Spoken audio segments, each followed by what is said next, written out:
शिवजयंतीनिमित्त आज विविध भागात दौरे केले, कसं वातावरण आहे, काय नेमक्या भावना आहेत? छत्रपती शिवरायांची जयंती दरवर्षीच उत्साहात होती.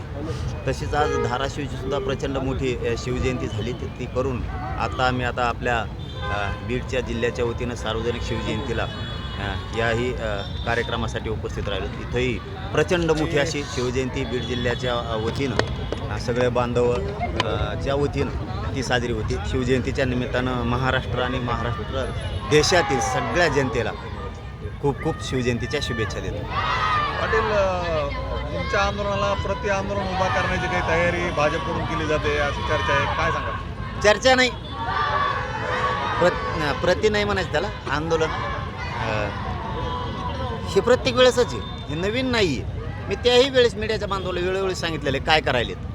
प्रत्येक वेळेस शरण जर येत नसला एखादा प्रामाणिक माणूस तर त्याला बदनाम करण्यासाठी किंवा विनाकारण नाव ठेवण्यासाठी सरकारकडून प्रत्येक वेळेस 1.5-2 वर्षात हे प्रयत्न लगातार झाले.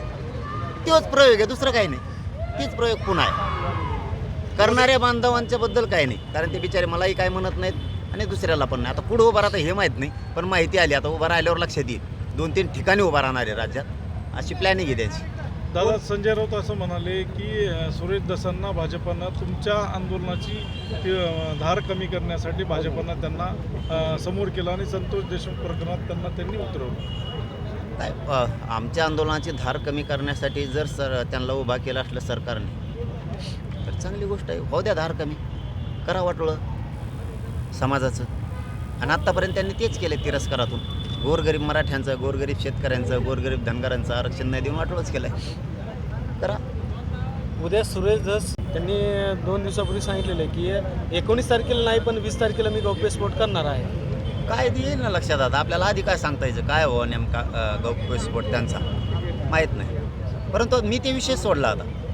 शेवटी तो विषय आपण परवापासून मला वाटतं आज 4 दिवस झाले परवा म्हणण्यापेक्षा मी तो विषयच हाताळत नाही. ते विषय सोडून दिला. आपण लय जीव लावला होता त्या माणसाला. आता सुरेश धसावर तुमचा विश्वास राहिलेला नाही. मी एवढंच सांगतो की तळहाताच्या फोडाप्रमाणे या समाजाने त्यांच्यावरती माया केली होती, सांभाळलं पण होतं. मी तर लय जीव लावला होता. आती काय असतं, एक तर राजकारणावरती समाज लवकर विश्वास ठेवत नाही. ही पहिली वेळ होती की इतका प्रचंड विश्वास ठेवला होता. आणि कुठंतरी समाजाचं अशा प्रकारचं मन दुखणं ही साधी गोष्ट नाही. कारण तुम्ही ठीक आहे, एखादा माणूस मेल्यावरती माणुसकी असती की चला आपलं वैर संपला आता आपण भेटलं पाहिजे. त्याला काही झालं नाही, ते काना बघतं, टाका बघत येतील, एकामेकाला बघत येत, गप्पा आणतात. आणि म्हणजे मला ना त्या विषयात बोलायचं म्हणलं ना तरी माझी इच्छा नाही राहील. त्या विषयात बोलायची सुद्धा इच्छा नाही, कारण धसांना लय जीव लावला होता. आता नेमकं आता सध्या मराठा आरक्षणाचा प्रश्न आहे, त्याचबरोबर अवघड आहे. देशमुख प्रकरणाच्या बद्दलचं अवघड आहे आणि सोमनाथ सूर्यवंशीच्या प्रकरणाबद्दलचंही अवघड आहे. सगळे आरोपीही सुटू शकतात, कारण आता कोणाला आरोपी सापडत नाहीत. कोणाला तपास यंत्रणांना म्हणा किंवा सरकारला म्हणून तपास यंत्रणेपेक्षा तपास यंत्रणेला काम तर करू दिलं पाहिजे ना. मोबाईल सापडत नाही, आरोपी सापडत नाहीत, आणखीन कोणी आरोपी नाही, उजवे साहेबाची नियुक्ती नाही, काहीच नाही त्याच्यामध्ये.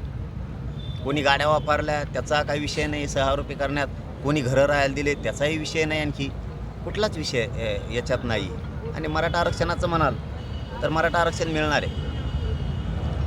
हैदराबादचं गॅजेटियर, सातारा संस्थांचं, बॉम्बे गव्हर्नमेंटचं येत्या मंगळवारपर्यंत, बहुतेक 25 तारीख येते, फेब्रुवारीपर्यंत फडणवीस साहेब लागू करतील. कारण 7 करोड मराठी फडणवीस साहेबांच्या निर्णयाकडं डोळे लावून बसलेत. याच मंगळवारी होईल असं वाटलं होतं, पण झालं नाही. पुढच्या मंगळवारपर्यंत 100% करतील, कारण तातडीनं शब्द दिलेला आहे त्यांनी. 8 मागण्यापैकी 4 मागण्याची तातडीनं अंमलबजावणी करत होतो आणि राहिलेले 4 त्यामध्ये सगळे स्वरीची अंमलबजावणी 3 महिने लागतील. 2 ते 3 महिने असा शब्द वापरलेला आहे. 2 ते 3 महिने लागतील, कारण ते हरकती आलेले आहेत त्याच्यासाठी. म्हणून आज 7 करोड मराठी डोळे लावून बघतायत फडणवीस साहेबांच्या निर्णयाकडं. 25 फेब्रुवारीला मंगळवारच्या कॅबिनेटमध्ये अंमलबजावणी 100% होईल आम्हाला आशा आहे. आणि आम्ही सज्ज आहेत. 6 ते 7 करोड मराठी फडणवीस साहेबांचं स्वागत करण्यासाठी सज्ज आहेत आम्ही. दादा या बैठकीमध्ये तुमच्यावर विश्वास व्यक्त करण्यात आला. तसेच आता आरोपींचा एक राहिलेला आरोपी जो आहे आणि इतर तुम्ही उपस्थित राहणार आहेत का यावेळेस, काय नेमकं तुमचं? आम्ही 21 तारखेला जातोय तिकडे. मला ते कळालं आहे, कारण इतकी वाईट परिस्थिती, इतकं फडणवीस साहेबांचं बहुमताचं सरकार असून एक सामान्यावरती वेळ यावी उपोषणाला बसण्याची. त्यामुळं मी चर्चा करण्यासाठी 100% 21 तारखेला त्यांच्याकडं जातो आहे. ही वेळ नाही यायला पाहिजे त्यांच्यावरती, पण आता अवघड आहे, काय बोलावं कळत नाही. सामान्याला न्याय मिळणार आहे का नाही. आज छत्रपतींनी स्वराज्य दिलं आहे, छत्रपतींची आज जयंती शिवरायांची, इतकं आनंदाचं सुखी समाधानाचं स्वराज्य दिलं आहे अन्याय अत्याचार बंद करून. किमान मावळे तर नाहीच, पण मावळ्यांच्या विचारा इतकं तरी काम करायला पाहिजे सरकारनं, पण तेवढंही करत नाहीत. आणि मात्र तुम्ही छत्रपतींचा आशीर्वाद घेताय, 15 वर्ष झालं सत्ता भोगताय, आणि आज सामान्य शेतकऱ्यासाठी गोरगरीब जनतेसाठी तुम्ही काम करत नाही. तुमच्याकडून अरबी समुद्रामधील छत्रपती शिवरायांचं आणखीन स्मारकच होत नाही. ते ऑफिसला सुद्धा किडे लागले, जणू भुंगे का काय लागले. इतकी वाईट परिस्थिती, वाळ्या का काय लय आणखीन प्रकार आहेत. इंदू मिलचा सुद्धा तीच विषय डॉक्टर बाबासाहेब आंबेडकरांच्या स्मारकाबद्दलचा आहे. वाईट आहे, पण ज्या दिवशी संयम संपतो त्या दिवशी अंत असतो. धन्यवाद. ओके.